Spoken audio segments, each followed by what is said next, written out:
وَلَقَدْ يَسَّرْنَا الْقُرْآنَ لِلذِّكْرِ فَهَلْ مِن مُّدَّكِرٍ۔ جناب نبی کریم صلی اللہ علیہ وسلم کی بعثت یعنی اسلام، حتیٰ کہ آپ کی ولادت سے بھی پہلے زمانہ جاہلیت میں مہینوں کی گنتی 12 مانی جاتی تھی، اور ان کے نام بھی یہی تھے جو ظہور اسلام کے بعد برقرار رہے۔ آج تک یہی نام چل رہے ہیں، محرم سے لے کر ذوالحج تک۔ البتہ کوئی کیلنڈر جاری نہیں تھا جس سے سالوں کا حساب کیا جا سکتا۔ جناب نبی کریم صلی اللہ علیہ وسلم کی بعثت سے پہلے کوئی کیلنڈر نہیں تھا، بعثت کے بعد بھی ایک عرصہ تک کیلنڈر کا اجرا نہیں ہوا۔ لوگ سالوں کی گنتی خاص واقعات کے ذریعے کرتے تھے، جیسے عام الفیل، عام المولد، عام المبعث، عام الہجرہ، عام بدر، عام احد۔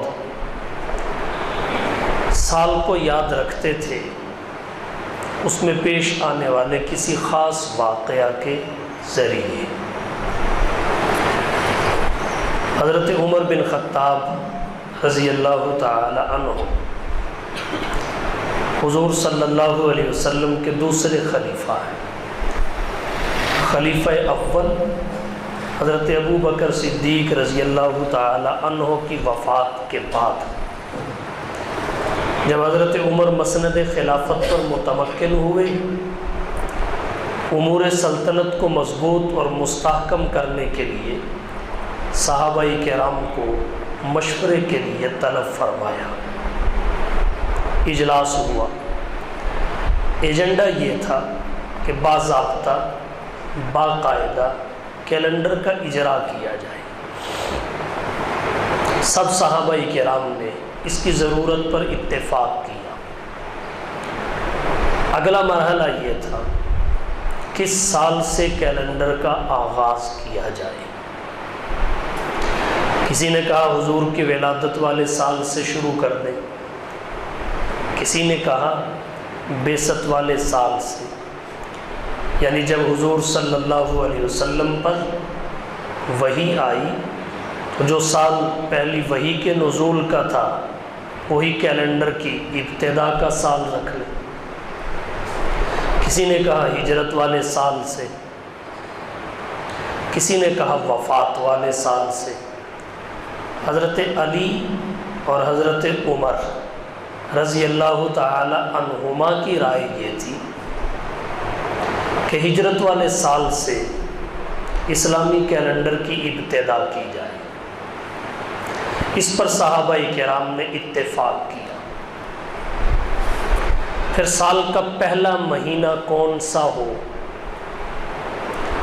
حضرت عثمان بن عفان رضی اللہ تعالی عنہ نے فرمایا حضور کی ہجرت تو اگرچہ ربیع الاول میں ہوئی تھی، مگر پہلا مہینہ محرم قرار دیا جائے، اور وجہ اس کی یہ بتائی کہ جب اہل اسلام ماہ ذوالحج میں حج سے واپس پلٹتے ہیں، حج کی عبادت کر کے اپنے گھروں کو تشریف لاتے ہیں، تو آ کر نئے سرے سے زندگی کا آغاز کرتے ہیں، اور وہ مہینہ محرم کا ہوتا ہے جب ان کی نئی زندگی حج سے واپسی پر شروع ہوتی ہے۔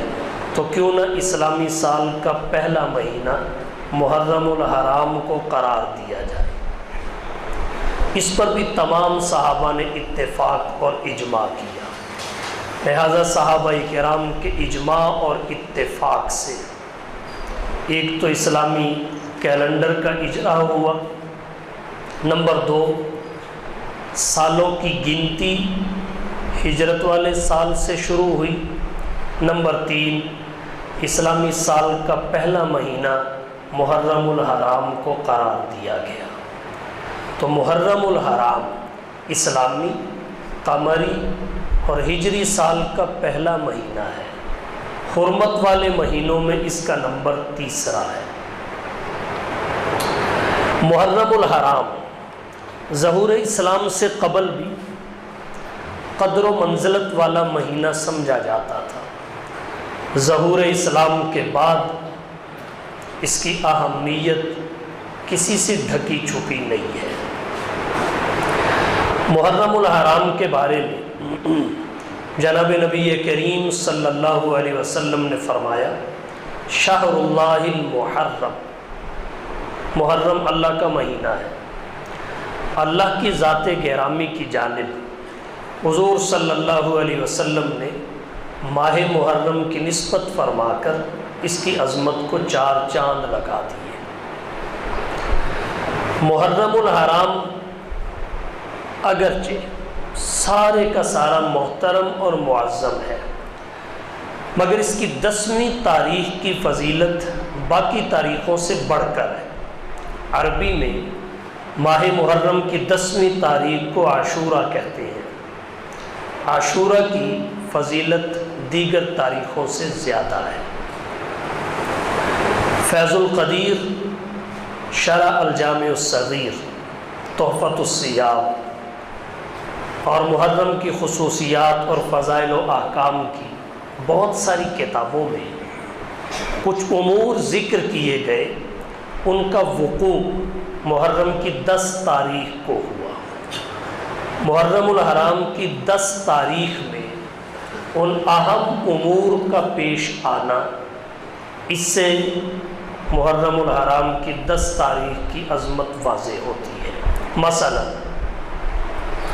اللہ تعالیٰ نے عرش اور کرسی کو 10 محرم کی تاریخ میں پیدا فرمایا، چاند اور سورج کو 10 محرم کی تاریخ میں پیدا فرمایا، ستارے 10 محرم کو پیدا کیے گئے، آسمان سے زمین پر پہلی بارش 10 محرم کو ہوئی، حضرت آدم علیہ السلام کی توبہ 10 محرم کو قبول ہوئی، حضرت نوح علیہ السلام کی کشتی چودی پہاڑ پر 10 محرم کو ٹھہری، حضرت ابراہیم علیہ السلام نار نمرود سے 10 محرم کو نکلے، حضرت ایوب علیہ السلام نے ایک مرض سے جس کا کتابوں میں بڑے عجیب طریقے سے ذکر کیا گیا، 10 محرم کو نجات پائی، حضرت یوسف علیہ السلام کنویں سے 10 محرم کو نکلے،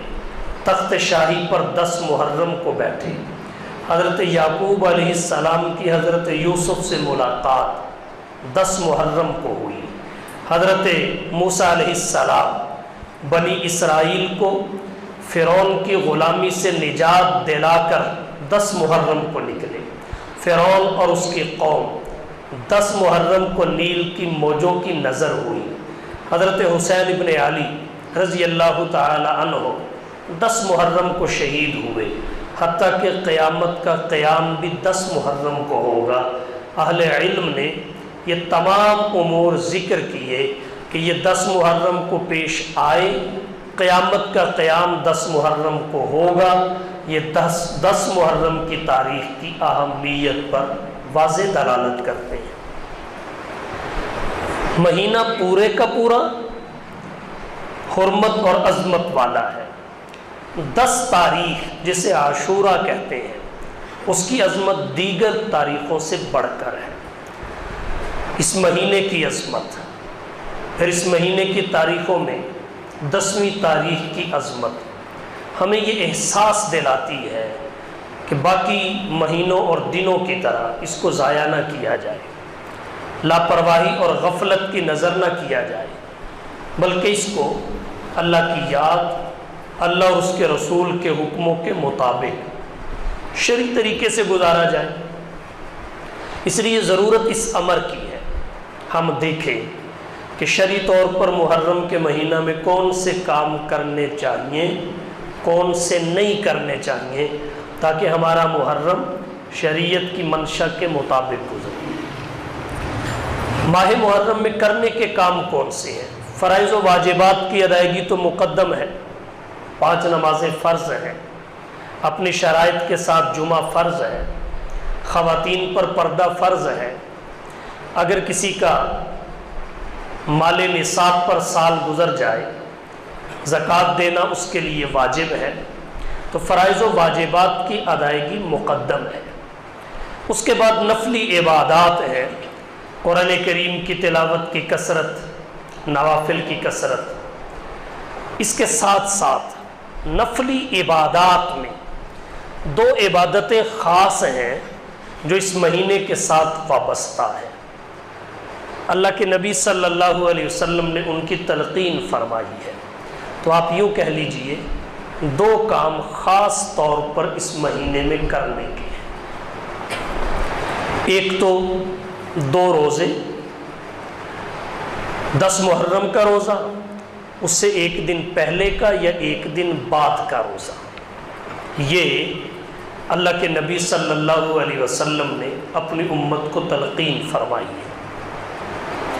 حدیث کی کتابوں میں آتا ہے جناب نبی کریم صلی اللہ علیہ وسلم جب مکہ سے ہجرت فرما کر مدینہ تشریف لائے، مدینہ طیبہ میں آپ نے اہل مدینہ کو، یہودیوں کی بڑی آبادی مدینہ میں رہتی تھی، روزہ رکھتے دیکھا 10 محرم کا۔ آپ نے سبب معلوم کیا، اس کی وجہ اور سبب کیا ہے؟ وہ کہنے لگے 10 محرم کو حضرت موسیٰ علیہ السلام اپنی قوم کو فرعون کی غلامی سے آزاد دلا کر دریائے نیل کو پار کر کے چلے گئے تھے۔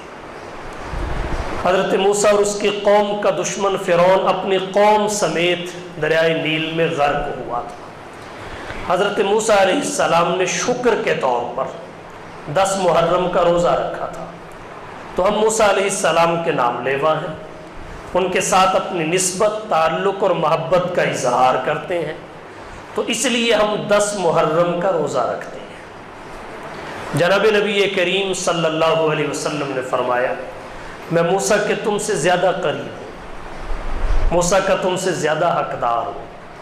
حضور صلی اللہ علیہ وسلم نے 10 محرم کا روزہ رکھا، 10 محرم کا روزہ رکھنے کا حکم دیا۔ بخاری شریف کی ایک روایت میں آتا ہے رمضان کے روزے فرض ہونے سے پہلے 10 محرم کا روزہ فرض تھا، جب رمضان کے روزے فرض ہوئے تو پھر 10 محرم کے روزے کی فرضیت منسوخ ہو گئی، استحباب باقی رہا۔ جناب نبی کریم صلی اللہ علیہ وسلم نے 10 محرم کے روزے کے فضائل ذکر کیے۔ مسلم شریف کی حدیث ہے، حضور صلی اللہ علیہ وسلم نے فرمایا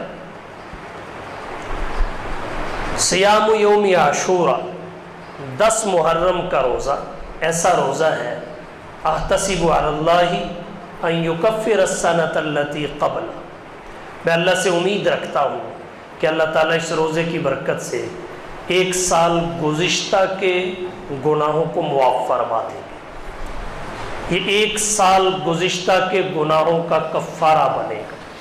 یہ بات ذہن میں رکھیے، پہلے بھی بہت سارے مضامین اور عنوانات کے تحت میں نے ذکر کی، جہاں کسی عمل کی وجہ سے گناہوں کی معافی کا ذکر آتا ہے احادیث مبارکہ میں، تو اس سے صغائر کی معافی مراد ہوتی ہے، کبائر کی معافی مراد نہیں ہوتی۔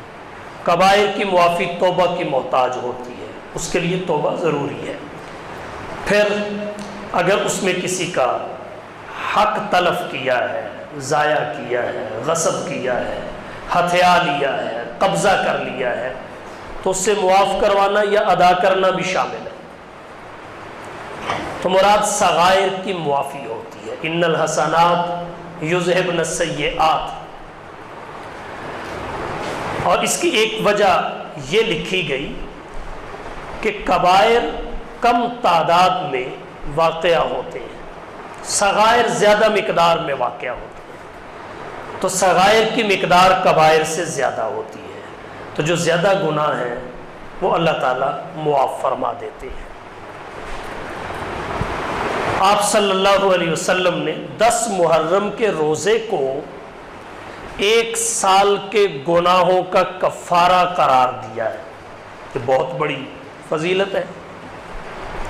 ایک بات یہاں اور ذکر کرنا چاہوں گا، جناب نبی کریم صلی اللہ علیہ وسلم یہودیوں کی مشابہت، ان کی نکالی، آج کے دور میں نکالی کہہ لیجئے، انتہائی ناپسند تھی۔ وہ داڑھی کٹاتے، مونچھیں بڑھاتے، اللہ کے نبی نے فرمایا داڑھی بڑھاؤ مونچھیں کٹاؤ۔ وہ خضاب کو ممنوع سمجھتے تھے، اللہ کے نبی نے اس کا حکم دیا۔ جب اللہ کے نبی صلی اللہ علیہ وسلم نے دیکھا کہ خالی 10 محرم کا روزہ رکھنے میں یہود کی مشابہت اور ان کی نکالی کا پہلو ہے، یہود سے مشابہت پیدا ہوتی ہے، وہ بھی 10 محرم کا روزہ رکھتے ہیں، مسلمان بھی خالی 10 محرم کا روزہ رکھے، تو آپ صلی اللہ علیہ وسلم نے صحابہ کرام کو حکم دیا۔ جمع الفوائد کی جلد اول میں حدیث ہے، حضور صلی اللہ علیہ وسلم نے فرمایا صوموا عاشورا، 10 محرم کا روزہ رکھو، وخالفوا فیہ الیہود، اور اس روزہ رکھنے میں یہودیوں کی مخالفت کرو، روزہ رکھنے میں یہودیوں کی مخالفت کرو۔ وہ مخالفت کیسے ہوگی؟ آپ نے فرمایا صوموا قبلہ یوما وبعدہ یوما، ایک روزہ 10 محرم سے پہلے رکھو اور ایک روزہ 10 محرم کے بعد رکھو، یہ آپ نے فرمایا۔ اور مسلم شریف کی ایک حدیث ہے، حضور صلی اللہ علیہ وسلم نے فرمایا لئن بقیت الی قابل، اگر میں آنے والے سال تک حیات رہا، لأصومن التاسع، تو میں ضرور بھی ضرور 9 محرم کا روزہ رکھوں گا۔ اللہ کے نبی کی زندگی نے وفا نہیں کی، حضور انتقال فرما گئے، تو اہل اسلام نے، اہل علم نے، فقہائے امت نے یہ حکم دیا کہ 10 محرم کے ساتھ ایک روزہ اور رکھا جائے، خواہ 9 محرم کا رکھا جائے یا 11 محرم کا رکھا جائے، تاکہ یہود کی مشابہت سے بچا جا سکے۔ اور یہاں ایک بات اور ذکر کرتا ہوں، علامہ شبیر احمد صاحب عثمانی رحمہ اللہ نے فتح الملہم میں اور حافظ ابن حجر رحمۃ اللہ علیہ نے فتح الباری میں لکھا کہ ماہ محرم میں جائز روزے کی 3 صورتیں ہیں، 3 صورتیں ہیں۔ ایک صورت یہ کہ خالی 10 محرم کا روزہ رکھا جائے، یہ جائز ہے۔ زیادہ سے زیادہ بعض اہل علم نے خالی 10 محرم کے روزے کو مکروہ تنزیہی رکھا ہے، مکروہ تنزیہی لکھا ہے، باقی جائز ہے۔ تو ایک روزہ رکھنا 10 محرم کا، یہ فتح الملہم میں اور فتح الباری میں جائز لکھا گیا۔ اور اس سے بہتر صورت یہ ہے کہ آپ 2 روزے رکھ لیں، 10 محرم کے ساتھ یا 9ویں کا روزہ شامل کر لیں یا 11ویں محرم کا روزہ شامل کر لیں، 2 روزے رکھیں۔ اور تیسری صورت ان دونوں صورتوں سے بہتر ہے، جسے سب سے اعلیٰ کہا جا سکتا ہے، وہ یہ ہے کہ 3 روزے رکھے جائیں، 9 محرم کا، 10 محرم کا، 11 محرم کا۔ اس سے مہینے میں 3 روزے رکھنے والی سنت پر بھی عمل ہو جاتا ہے، یہ سب سے اعلیٰ صورت ہے۔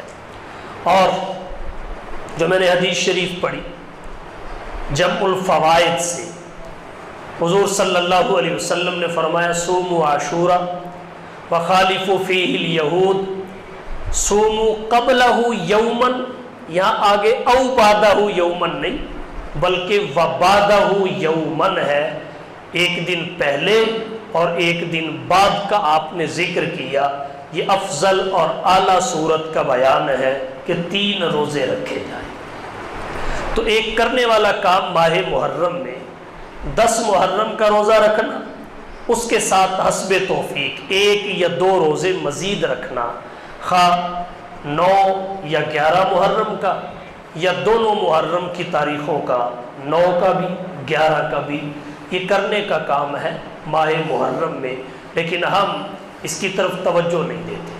اللہ کے نبی صلی اللہ علیہ وسلم نے روزے کا فرمایا، ہم کھانے اس طرح پکاتے ہیں، سبیلے اس طرح لگاتے ہیں، شربت اس طرح بانٹتے ہیں کہ اللہ کے نبی کا جو اصل حکم ہے وہ دب جاتا ہے اور ہماری خواہش غالب آ جاتی ہے۔ اللہ کے رسول کا منشا معلوم کر کے جب امت شریعت پر چلنا شروع ہو گئی تو اس کے احوال یقیناً بدل جائیں گے۔ دوسرا کام جو کرنے کا ہے ماہ محرم میں وہ کیا ہے، وہ بھی سمجھ لیجئے۔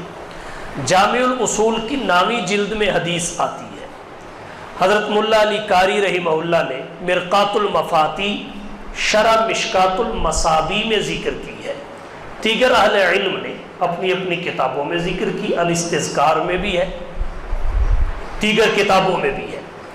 حضور صلی اللہ علیہ وسلم نے فرمایا، من وسع علی عیالہ فی النفقۃ یوم عاشورہ وسع اللہ علیہ سائر سنتی، جو شخص 10 محرم کو اپنے عیال پر، بعض روایات میں علیہ کا لفظ پہلے ہے، اپنے آپ پر اور پھر اپنے اہل و عیال پر نان و نفقے میں وسعت کرتا ہے، من وسع علی عیالہ فی النفقۃ یوم عاشورہ، عام دنوں میں روزانہ کا جو خرچہ دیتا ہے اپنی مالی حیثیت کے مطابق اس سے کچھ بڑھ کر دے۔ جو شخص وسعت کرے گا وسع اللہ علیہ سائر سنتہ، اللہ سال بھر اس کے لیے وسعت کے دروازے کھولے رکھے گا، اللہ اس کے رزق میں وسعت پیدا فرما دے گا۔ اس عمل کا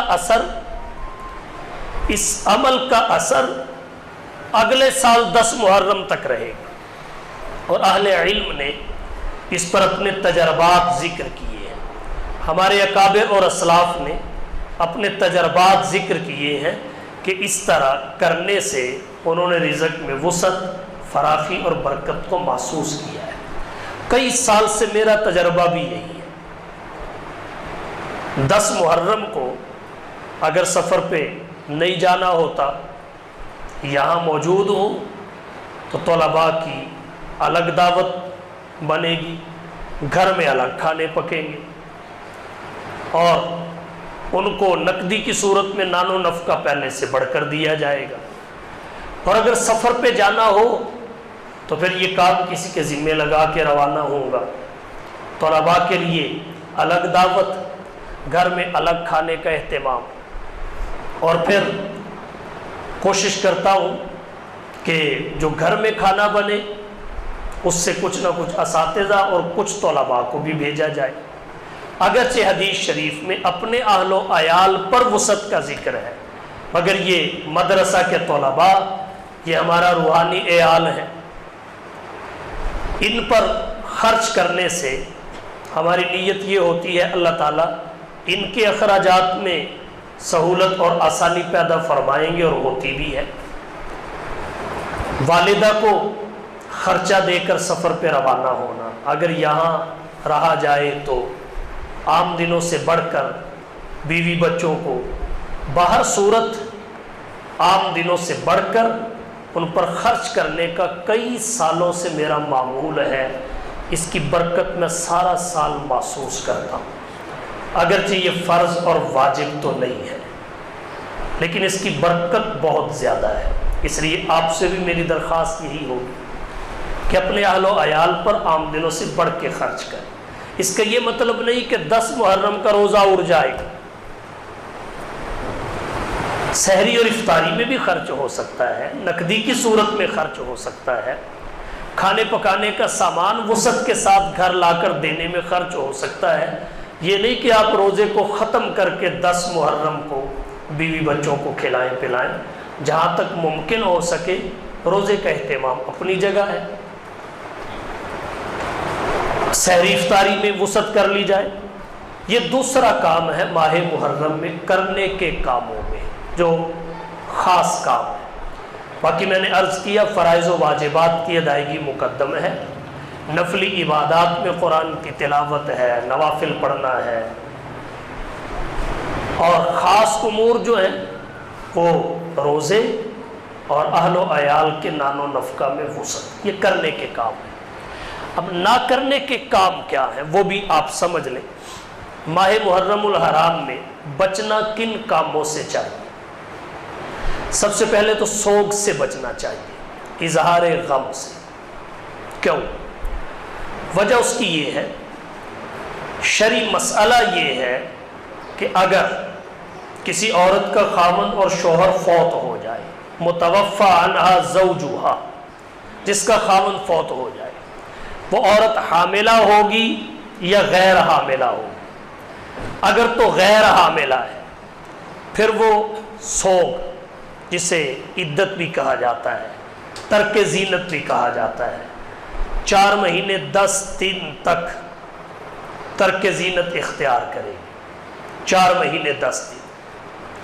اور اگر وہ حاملہ ہے تو پھر حمل کے وضع ہونے تک ترک زینت۔ لیکن اگر خاوند نہیں دوسرا کوئی رشتہ دار فوت ہوا ہے تو شریعت غم اور سوگ کی 3 دن تک اجازت دیتی ہے، اس کے بعد سوگ اور غم کی اجازت نہیں ہے۔ ہاں بلا اختیار اگر آنکھوں سے کسی موقع پہ آنسو بہہ پڑے، کسی موقع پر کوئی ہمدردی اور محبت یاد آئی اور رونا آ گیا، یہ الگ ہے، لیکن اپنے آپ پر زور دے دے کر اپنے آپ کو رلانا اور رونے کو عبادت سمجھنا، اندر سے نہ آئے اوپر سے آواز نکالنا، یہ شریعت کے منافی ہے۔ شریعت مطہرہ نے جو سوگ کے اصول اور مدت کا ذکر کیا، میں نے آپ کے سامنے ذکر کر دی۔ حضرت حسین بن علی رضی اللہ تعالی عنہ کو جام شہادت نوش کیے ہوئے قریب 1400 سال ہونے کو ہے، 1400 سال ہونے کو۔ سن 60 ہجری میں واقعہ کربلا پیش آیا۔ 10 محرم الحرام کو پھر حضرت حسین بن علی رضی اللہ تعالی عنہ کی شہادت ہوئی۔ اب کتنے سال باقی رہ گئے 1400 سال ہونے میں؟ اگر آج بھی ہم اس شہادت پہ غم میں اور غم سے آگے بڑھ کر ہمارا معاشرہ افسوس میں مبتلا ہو تو بتائیے شہادت کا جذبہ کہاں سے لائیں گے؟ اس لیے شریعت مطہرہ نے بڑی دور اندیشی کے ساتھ ہماری رہنمائی کی ہے۔ کاش یہ امت شریعت کا مزاج سمجھے۔ یہ بڑے عظیم لوگ تھے جو شہید ہوئے ہیں۔ یہ غازی یہ تیرے پراسرار بندے، یہ غازی یہ تیرے پراسرار بندے، جنہیں تو نے بخشا ہے ذوق خدائی، دو نیم ان کی ٹھوکر سے صحرا و دریا، سمٹ کر پہاڑ ان کی ہیبت سے رائی، دو عالم سے بیگانہ کرتی ہے دل کو، عجب چیز ہے لذت آشنائی، اور شہادت ہے مطلوب و مقصود مومن، نہ مال غنیمت نہ کشور کشا۔ حضرت حسین ابن علی شہید ہوئے ہیں۔ شہید زندہ ہوتا ہے۔ مجاہدوں کے بازوئے فلک فگن عجیب ہے، مجاہدوں کے بازوئے فلک فگن عجیب ہے، بہادروں کے پنجہائے تیغ زن عجیب ہے، یہ جسم ہائے خو چکان و بے کفن عجیب ہے، دوستو شہید کے یہ باک پن عجیب ہے، حیات گر حیات ہے تو موت بھی حیات ہے، لہو جو ہے شہید کا وہ قوم کی زکوٰۃ ہے۔ تو ایک تو اس کام سے ہمیں اجتناب کرنا چاہیے تاکہ اس قوم میں، اس امت میں جذبہ شہادت بیدار رہے، یہ اپنے ملک کی سرحدوں کی حفاظت کے لیے، اپنے دین کی حفاظت کے لیے کبھی بھی پیچھے نہ ہٹنے پائیں۔ ایک کام جس سے اجتناب اور احتیاط ضروری ہے وہ اور ہے، ایک تو سوگ کا مسئلہ میں نے بتا دیا، دوسرا اظہار غم کے لیے مخصوص ہیئت اختیار کرنا۔ مخصوص ہیئت اور لباس اختیار کرنا ہماری شریعت نے اس سے بھی منع کیا ہے۔ سنن ابن ماجہ میں حضرت عمران بن حسین رضی اللہ تعالی عنہ سے روایت میں ایک واقعہ منقول ہے۔ جناب نبی کریم صلی اللہ علیہ وسلم کسی علاقے میں جنازہ پڑھانے کے لیے تشریف لے گئے۔ وہاں آپ نے کیا دیکھا کہ جنازے کے شرکاء نے کرتا پہنا ہوا ہے، چادریں اتار دی ہیں۔ جبکہ موسم چادروں کا ہو، چادر اتار دی جائے تو پھر دیکھنے والے کے ذہن میں آتا تو ہے کہ کس وجہ سے اتاری ہے۔ اللہ کے نبی صلی اللہ علیہ وسلم کو معلوم ہوا یہاں اظہار غم کا طریقہ یہ ہے، چادر اتار دی جائے۔ اللہ کے رسول صلی اللہ علیہ وسلم نے اسے ناپسند فرمایا اور آپ نے فرمایا جاہلیت کے کام کرتے ہو، یا آپ نے فرمایا جاہلیت کے کام سے مشابہت اختیار کرتے ہو؟ فرمایا میرا ارادہ یہ تھا کہ تمہارے لیے ایسی بد دعا کروں کہ تمہاری صورتیں مسخ ہو جائیں، تمہاری صورتیں مسخ ہو جائیں۔ جیسے ہی اللہ کے نبی کا یہ جملہ شرکائے نماز جنازہ نے سنا تو فوراً انہوں نے اپنی چادریں اوڑھ لی۔ یہاں سے پتہ چلا کہ اظہار غم کے لیے مخصوص رنگ، لباس یا ہیئت اختیار کرنا ہماری شریعت میں اس کا کوئی ثبوت نہیں ہے، کوئی ثبوت نہیں ہے۔ تو اس لیے اس سے بھی ہمیں اجتناب کرنا چاہیے۔ جیسے ہم کالے کپڑے پہن لیتے ہیں، کالے جھنڈے لگا لیتے ہیں، یہ رسم تو ہو سکتی ہے، شریعت سے اس کا ثبوت نہیں ہے۔ اور ہم ایک بات اور ذہن میں رکھیں، ہمارے ملک کو امن و امان کی بہت ضرورت ہے۔ اس ملک کو افراتفری سے بچانا ملک سے محبت کی علامت ہے۔ اس لیے محرم الحرام کے شروع ہونے سے پہلے جو اتحاد بین المسلمین کے تحت اجلاس ہو رہے ہیں اور جو میٹنگیں چل رہی ہیں قیام امن کے لیے، اس میں ہم خود یہ درس دیتے ہیں اپنے متعلقین کو کہ اپنا مسلک چھوڑو نہیں، کسی کا مسلک چھیڑو نہیں۔ تو ہمیں اس سے کوئی سروکار نہیں کون کیا پہنتا ہے، کیونکہ ہم کسی کو نہیں چھیڑ رہے، البتہ اپنوں کو اپنا مسلک بتائیں گے تو نہ چھوڑنے کی نوبت تک وہ نہیں پہنچیں گے۔ اس لیے ہمارا اہل سنت والجماعت کا مسلک یہ ہے، ہمارے نبی کی حدیث ہے کہ اظہار غم کے لیے کوئی مخصوص لباس نہ پہنا جائے۔ اظہار غم کے لیے نہ کالا لباس خاص کیا جائے، نہ لال لباس خاص کیا جائے، نہ سبز لباس خاص کیا جائے۔ جو طریقہ اللہ کے نبی نے بتایا ہے اسی کو اختیار کرنے میں ہماری عافیت ہے۔ ایک تو یہ بات آپ ذہن میں رکھیں، بلکہ ہمارے بعض نوجوان تو اس سے آگے جا رہے ہیں، وہ کڑے بھی پہن لیتے ہیں، پاؤں سے جوتے اتار دیتے ہیں اور نہ جانے کیا کیا کرتے ہیں۔ یہ ہماری خواہشات ہیں، ہمارا اپنا معاملہ ہے، اللہ کے نبی کی شریعت ہمیں اس طرح کرنے کا حکم نہیں دیتی۔ جب غزوہ موتا کے شہداء کی اطلاع ملی تو غزوہ موتا کے شہداء کی جو مستورات تھی ان کے رونے کی آواز آنے لگی۔ اللہ کے رسول صلی اللہ علیہ وسلم نے ایک آدمی کو بھیجا، منع کرو۔ وہ کہنے لگا جی میں نے منع کیا ہے لیکن وہ رک نہیں رہی، پھر بھیجا تو پھر اللہ کے رسول صلی اللہ علیہ وسلم نے دیکھا جب وہ غالب آ گئی، فرمایا ان کے منہوں میں مٹی ڈال دو، ان کے منہوں میں مٹی ڈال دو۔ اسی وقت مخصوص آواز، انداز، الفاظ اور جملوں کے ساتھ رونا، اس کی اسلام میں گنجائش نہیں ہے۔ ہاں اعتدال کے ساتھ بے اختیاری رونا آ جائے۔ حضور صلی اللہ علیہ وسلم کے بیٹے حضرت ابراہیم فوت ہوئے، بخاری کی روایت ہے، آپ کی آنکھیں برس پڑی، پلکیں جھلک پڑی۔ صحابہ کرام نے دیکھ کر حیرت محسوس کی کہ اللہ کے نبی ہمیں تو منع کرتے ہیں، آپ کی آنکھیں برس رہی ہیں۔ اللہ کے نبی صلی اللہ علیہ وسلم سے پوچھا تو فاشار الی لسانی، حضور نے اپنی زبان کی طرف اشارہ کیا اور فرمایا دل کے رونے سے منع نہیں کرتا، زبان کے رونے سے منع کرتا ہوں کہ زبان سے ایسے الفاظ روتے ہوئے نہ کہو جو اللہ کو ناراض کرنے کا سبب بنے۔ یا ابراہیم انا بفراقک لمحزونون، فرمایا آنکھیں برس رہی ہیں، دل غمگین ہے، لیکن لا اقول الا ما یرضی ربنا، لیکن وہی کہوں گا جس کو میرا رب پسند کرے گا، رب کا ناپسندیدہ جملہ کوئی بھی زبان پہ نہیں آئے۔ تو ایک تو اس سے ہمیں اجتناب کرنا چاہیے۔ دوسرا، یہاں ہمارا چونکہ یہ اہل سنت والجماعت کا اجتماع ہے، میں اپنوں سے مخاطب ہوں، ایک بات یہ بھی آپ کو کہنا چاہوں گا، کسی پر تنقید نہیں، نہ کسی کی توہین اور تذلیل ہے۔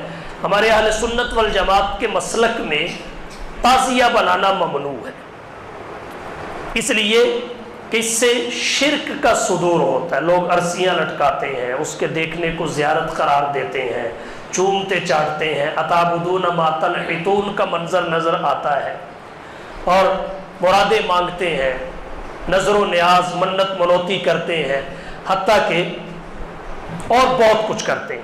اور کہا یہ جاتا ہے اس کی حضرت حسین بن علی رضی اللہ تعالی عنہ سے نسبت ہے۔ نسبت کے حوالہ سے ایک بات ذکر کرنا چاہوں گا۔ نسبت صادقہ یہ ہے کہ حضرت حسین کا کوئی کپڑا، ان کی کوئی پگڑی، ان کے جسم کا کوئی بال یا ناخن اگر ہو تو اس کی ہے حضرت حسین سے نسبت، اس کا احترام ضروری ہے، اس سے محبت ضروری ہے، اس کی نسبت ہے۔ لیکن یہ جو ہم بنتا دیکھتے ہیں، اس کی حضرت حسین بن علی سے نسبت نہیں ہے۔ اگر اس کی نسبت ہے تو پھر کل کوئی حسین ہونے کا اگر دعویٰ کر دے تو کیا ہم اس کی بھی تعظیم کریں گے؟ تو نسبت صادقہ کا مفہوم جب ہماری قوم سمجھ لے گی، پھر یہ اپنے دائرے میں رہ کر ماہ محرم الحرام کو گزارے گی۔ اور ایک بات میں اور ذکر کرتا ہوں، محرم الحرام میں حضرت حسین بن علی رضی اللہ تعالی عنہ کے ایصال ثواب کے لیے نوافل پڑھیں، تلاوت کریں، غریبوں کی خدمت کریں حسین بن علی رضی اللہ تعالیٰ عنہ کے ایصال ثواب کے لیے، شہدائے کربلا کے لیے۔ لیکن ایک بات ذہن میں رکھیے، حضور صلی اللہ علیہ وسلم نے فرمایا من کسر سواد قوم فہو منہم، جو کسی کی کثرت بڑھاتا ہے وہ انہی میں شمار کیا جاتا ہے۔ تو ہم اپنی مساجد کو آباد کریں، اور ویسے بھی ملک کے امن کو قائم کرنے میں بھی اس کا بڑا دخل ہے۔ بعض دوست کسی مجلس میں چلے جاتے ہیں اور پھر وہ یہ عذر پیش کرتے ہیں، دیکھنے کے لیے گیا تھا، جاتا ہوا کھڑا ہو گیا تھا، فلانا لے گیا تھا۔ ایک تو من کسر سواد قوم فہو منہم کی وعید میں آتا ہے۔ نمبر دو، خدا نہ خواستہ کوئی افراتفری ہو جائے تو پھر آپ پہ کوئی کیس بن جائے، یہ انتظامی مصلحت کے بھی خلاف ہے۔ ایک تو ہمارا مسلک ہے، ایک انتظامی مصلحت ہے، بھئی کیمرے لگے ہوتے ہیں، ہمارے پولیس کے جوان کھڑے ہوتے ہیں، ظاہر ہے آپ کا حلیہ اور روافظ کا حلیہ ایک جیسا ان دنوں میں نہیں ہوتا، تو شک شبے کی بنا پہ آپ پہ کوئی مصیبت آ جائے تو اپنے آپ کو کیوں مصیبت میں ڈالتے ہیں؟ اور ہمارے جو سیکیورٹی ادارے ہیں، جو ہمارے افسران، ان کے لیے بھی مشکل پیدا ہوتی ہے، ان کی ذمہ داری بڑھ جاتی ہے، چیکنگ کے لیے ان کو توجہ زیادہ دینی پڑتی ہے۔ تو ہم اپنے دائرے میں رہ کر اگر ماہ محرم گزاریں گے، یہ ہمارے لیے بھی بہتر رہے گا، ہمارے ملک کے لیے بھی بہتر رہے گا، اور قیام امن میں ممد اور معاون بھی ثابت ہوگا۔ تو بہرحال ہم اہل سنت والجماعت کے نظریے کے مطابق جو ہماری تعلیمات ہیں ان کے مطابق محرم گزاریں، اور ان کے مطابق حضرت حسین ابن علی اور شہدائے کربلا کو ایصال ثواب کریں، ان کا جائز حد تک جو ذکر خیر ہے وہ کریں۔ ہمارے بعض خطباء، بعض واعظین اور ذاکرین شہدائے کربلا کا ذکر اس انداز سے کرتے ہیں کہ اسے اہل بیت کی توہین کے سوا کوئی نام نہیں دیا جا سکتا۔ اہل خواتین کا ذکر اس انداز، صرف اس لیے کہ فلانے دی تقریر تے بڑے روئے لوکی، رلانے کے لیے بس حقیقت کے دائرے سے نکل جاتے ہیں، رلانے کے لیے۔ بھئی رلانا بھی کوئی کام ہے، بات سمجھانا اصل ہے، دین سمجھانا اصل ہے، پیغام پہنچانا اصل ہے، قرآن و سنت کا صحیح مفہوم بتانا اصل ہے، یہ قوم کی خدمت۔ رلانا کون سا عبادت ہے؟ کہ فلاں خطیب نے فلاں ذاکر نے بڑا رلایا، جتنا رلایا اتنا اس کا ریٹ بڑھ گیا. تو یہ کوئی نہیں. مصنوعی رونا رلانا اور ایسا ماحول پیدا کرنا اور ایسا ماحول پیدا کرنے کے لیے من گھڑت واقعات کا سہارا لینا اور موضوع روایات پیش کرنا اور اہل بیت کے بارے میں ایسے گستاخانہ واقعات سنانا کہ اگر میری بیوی کے بارے میں اس قسم کی صورتحال کوئی ذکر کرے، آپ میں سے کسی کی بیوی کے بارے میں ذکر کرے، کسی کے گھر کی خواتین کے بارے میں ذکر کرے، ہم غیرت میں آ جائیں. پر حسین ابن علی اور نبی کے خانوادے کے لیے اگر کوئی ویسی شکل اور صورت پیش کرے تو اس پہ ہم شاباش دیں. یہ سوچنے کا مقام ہے، اپنی اصلاح کا مقام ہے. تو محرم اس طرح گزاریں جس طرح محرم گزارنے کا حق ہے. دین کو ہر شر سے محفوظ رکھے اور ہمارے ملک کو، ہماری ریاست کو، ہمارے ملک کی سلامتی کے اداروں کی بھی اللہ حفاظت فرمائے اور یہ محرم امن و امان کے ساتھ گزرے. وآخر دعوانا ان الحمد للہ رب العالمین.